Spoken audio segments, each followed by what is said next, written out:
सर्वेश्वर श्री रघुनाथ वेद विद्यालय माउंट आबू में 26 मई 2025 को वेद विद्यालय के वटकों की परीक्षा श्री सुधाकर पांडे जी जैसे विद्वान लेने के लिए पहुँचे हैं। अक्षय शर्मा जी और मैं यहाँ पर बैठा हूँ।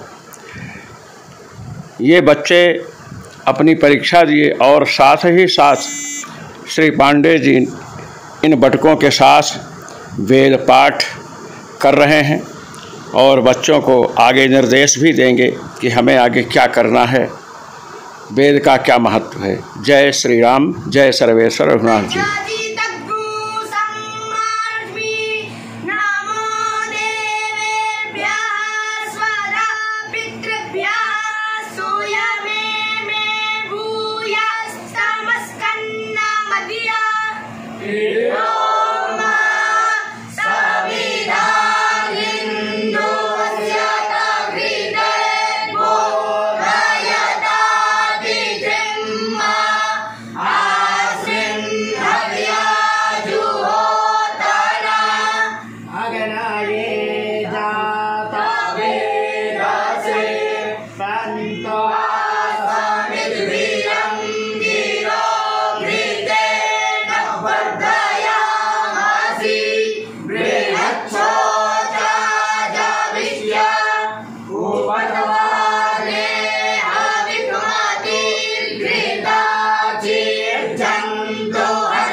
बच्चों में दे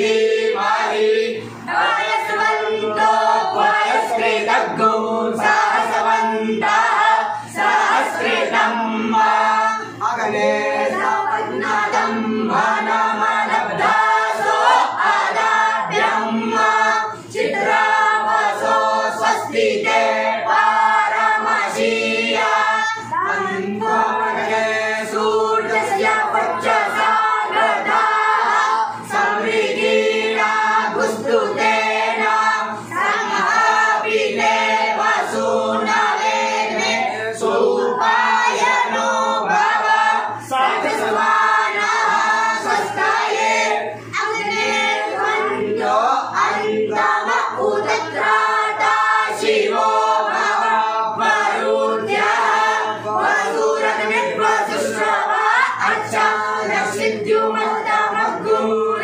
इन्द्रः अन्त्वासो तिष्ठति दिवः सौम्यायनो नमीमहे साकित्यः सनो बोधिश्रुति भवपूर्व्याणो अगायतः समसमाट्टा विद एत्यदित एहि काम्या एतो मयिवः कामधरणं भूयात् सोऽनकुस्वरणं क्रीडोहिरमस्वते कक्षीवन्तञ्च औषिजा जोरेवाण्यो अमीवः वसुवित्पुष्टिवर्धनः सनासिककुजस्कुरः मनः सद्गुस आररुखो दूर्तिः प्रणन्मत्यस्य रक्षाणो ब्रह्मणस्पते मैत्रीणामवो सुजशं मित्रस्य जम्रः दुराधरेदं वरुणस्य नायिते काममाचनः वसुवारणे कु ईशे रिपुरगसग्गुसः सेरिपुत्रासो अदिते प्रदीवसे मध्याय ज्योतिर्चक्षन्त्यदसरम् तदा जनस्तरीरशिरेन्द्रसश्च सीता सुखे उपोपेन्नु मघवन् भूय इन्नुते दानन्दे अस्य पृष्यते तत्सवितुर्वरेण्यं भर्गो देवस्य धीमहि धियो यो नः प्रचोदयात् स्वाहा सुप्रजाः प्रजाभिः स्यागुसुवीरोऽपीनैः सुपोखः पोषदर्जपितुं मे पाहि आगन्मविश्ववेदसहस्रभ्यं वसुवित्तमं पत्याः प्रजाय वसुवित्तमः अग्निपुरीशो रयिव पुष्टिवर्धनः अग्निपुरीशा विद्यो जानन्तु जानतः उपहूता तिरगाव उपहूतः अजावयः अरो अन्यस्य दीलाल उपहूतेनो यासिधमवमध्ये मध्यकृतं पुरुराव्नो देवरिगस्पाहि पूर्णादर्विपरापद सुपूर्णा पुनरापद तस्मेव विक्रीडावः इदमूर्जगुषतक्रतो देहि मे ददामि देहि मे देहि निवेदते विहारं च हर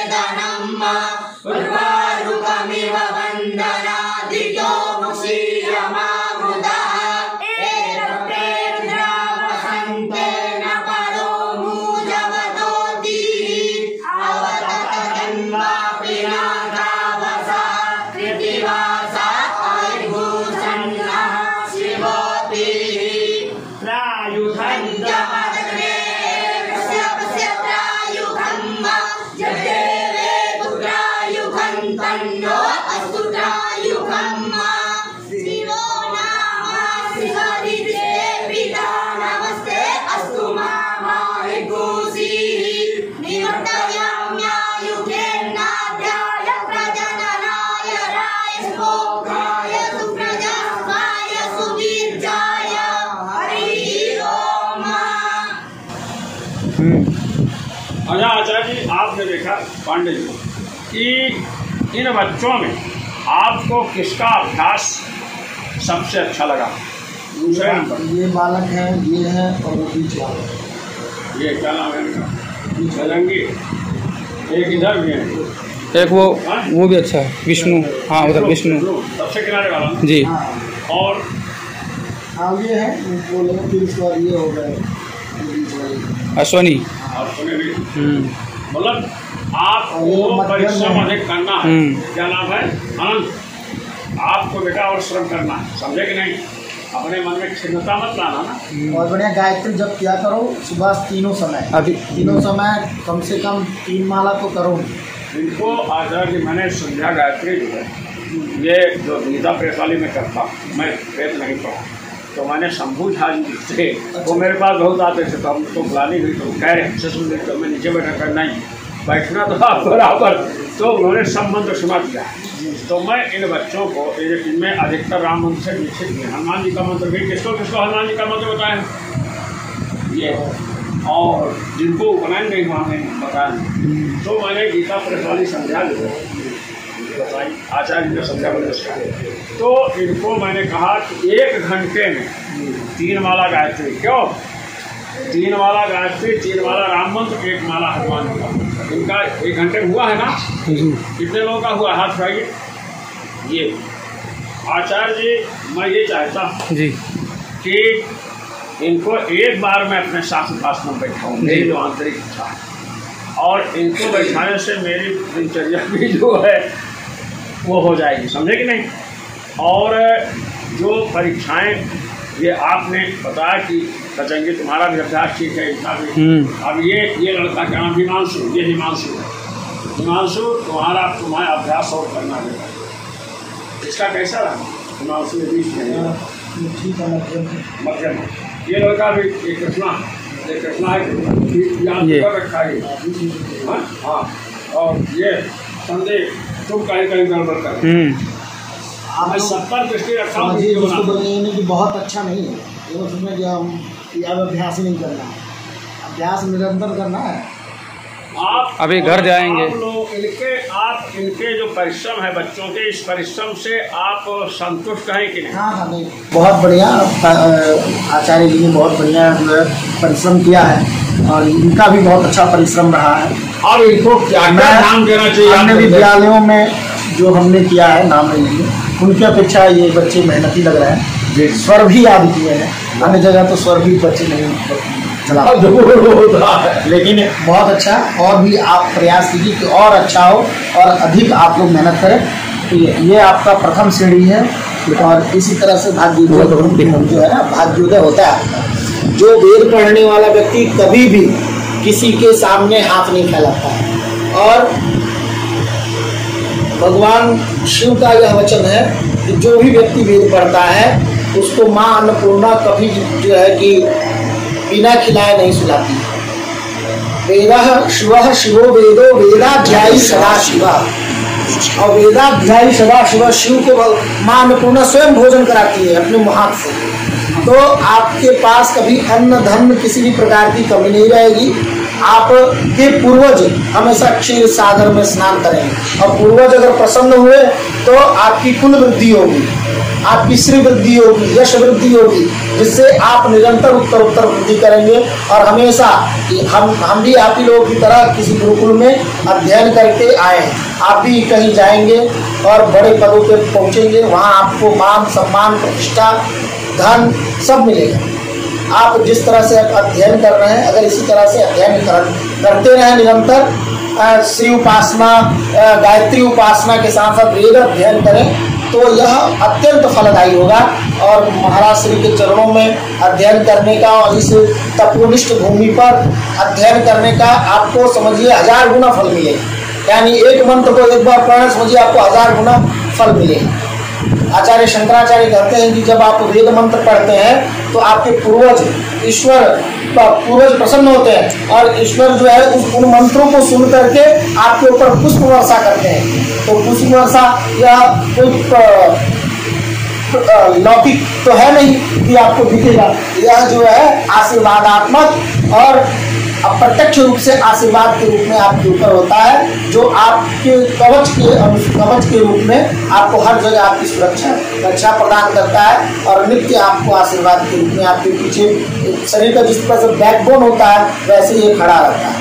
आप जहाँ भी खड़े रहेंगे, जिस दिशा में भी जाएंगे, वहाँ एक आपकी अलग छवि रहेगी, आप सबसे उत्कृष्ट माने जाएंगे। सब लोग आपके जो है चरणों को स्पर्श करेंगे और स्पर्श करने के लिए ललायित रहेंगे। तो इसलिए वेद भगवान का सदा जो है निरंतर ध्यान करें और माँ सरस्वती की कृपा होगी और आगे बढ़ेंगे आप लोग। ऐसे ही हमारी यही कामना है कि और उन्नति करिए और जो है प्रमाद को छोड़ करके।